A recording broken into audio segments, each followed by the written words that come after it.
Hello, we're working on 6.2A3 real world unit rate problems here. Looks like we got some shampoo here, and the price was $9.99 for 27 ounce. What we're trying to do here is we're trying to determine the unit rate. So basically we're trying to figure out how much it is for 1 ounce here. So let me just box this up. So it's 9.99, I'll put a dollar sign there, for 27 ounces. We're looking for 1 ounce. Now, obviously, 1 times 9.99 is 9.99. Then we're just going to divide, but I still like to set it up in the box just because it helps me get my labels correct. All right, so I'm just going to take that 9.99 and I'm going to divide it by 27, and I get 37 cents. So it's 0.37 or 37 cents, and we can write that 0.0, oops, 0.0. 0.37, like that. Just make that just a little bit nicer to cover that first decimal I put in there. My mistake on that. Okay, that's the way we roll on this one. Let's take a look at another one here. So this soup here looks like it's $1.59, and that is for 18.8 ounces. And again, we're looking for what the price is for 1 ounce. This is for 1 ounce. So let's just put the 1 ounce down here. We line up our ounces, and we're looking for something over here in terms of money. So let's pop that in. Again, we're going to go 1 times 1.59, which is 1.59. Then we'll divide. So we'll just take that 1.59. We'll divide it by 18.8 ounces. And we've got, ooh, an ugly number. Well, let's take a look at that. Just write that down. We have 0.08457. We've got some additional numbers that are going on out there. So because we are putting this in terms of money, we're going to round it to this digit right here. This is the penny digit or the hundred spot. So let's just put in a door there. And we have to look behind that door.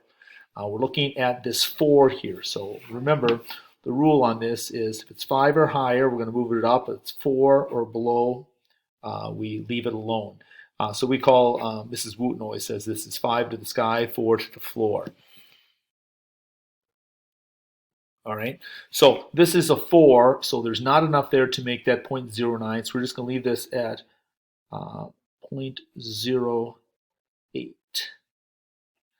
So if we were to write that with a dollar sign, we'll put a 0 in front, 0.08. And that is a per ounce again, per OZ.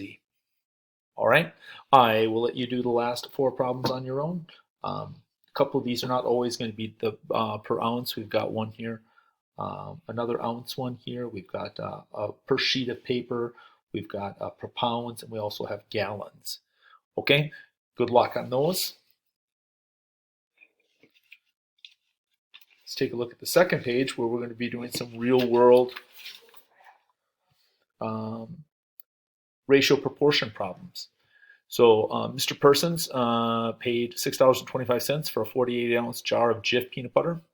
His recipe for monster cookies calls for 18 ounces of peanut butter. How much will the peanut butter cost for this recipe? So let's box this up. So we got $6.25, and that's for 48 ounces. We need to know how much that is for 18 ounces. You notice how the box is really going to be useful here, but you notice how I've got my labels lined up here. I got my ounces and ounces, and this over here is going to be some sort of a dollar amount too. So let's multiply diagonally and then divide, and let's just put that in. So we'll take that 6.25, oops, start down there with 18 times 6.25. And then we're going to divide that by the 48 ounces. And we've got 2.343. So let's just jot that down. 2.343. We're rounding this to the nearest cent. So we're going to do the same thing. We're just going to put that door in after the $2.34 and look and say, is that 3 big enough to round this to $2.35? Again, remember it's 5 to the sky and 4 to the floor when rounding.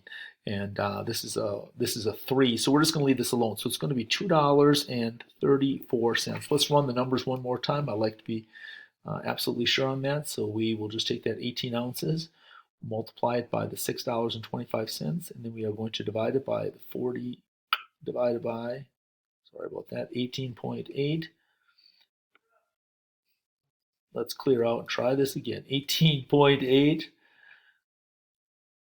clear, sorry, it's 18 ounces times 6.25, and then we will divide that by 48. We've got the same answer, $2.34 that reads as. So we can just put our answer over here, $2.34. I already got the dollar sign in there for you. Okay, let's jump down and try, I think, one of the hardest problems on the page, this sumo tangerine. These are kind of cool. They're only available between, I think, January and March, and they're kind of expensive. But so the sumo tangerine here cost $2.19. It's 0.78 pounds, so it's 0.78 pounds. And this is $2.19. So get our labels here. How many pounds of sumo tangerines can Miss Carlton buy for $5? So got to put the 5 over here because we have to line up our labels. Okay, we're still going to multiply diagonally. We're still going to divide then. So let's just clear out here, and let's just take that 5 and multiply it times the 0.78. Now we're going to divide it by the 2.19. So this equals 1.780. Let's just jot that down, 1.78. 1.7808. Let's see what we're doing. We're rounding our answer to the nearest hundredth of a pound. So we're going to basically do the same thing. We're just going to, put a door in there after the penny slot or the hundredth slot, and look, is there enough behind it to round it to $1.7 or 1.79 pounds? No, there's not. So this is 1.78 pounds. So 1.78 pounds you can buy for $5. All right, thanks very much for listening. Have a good day.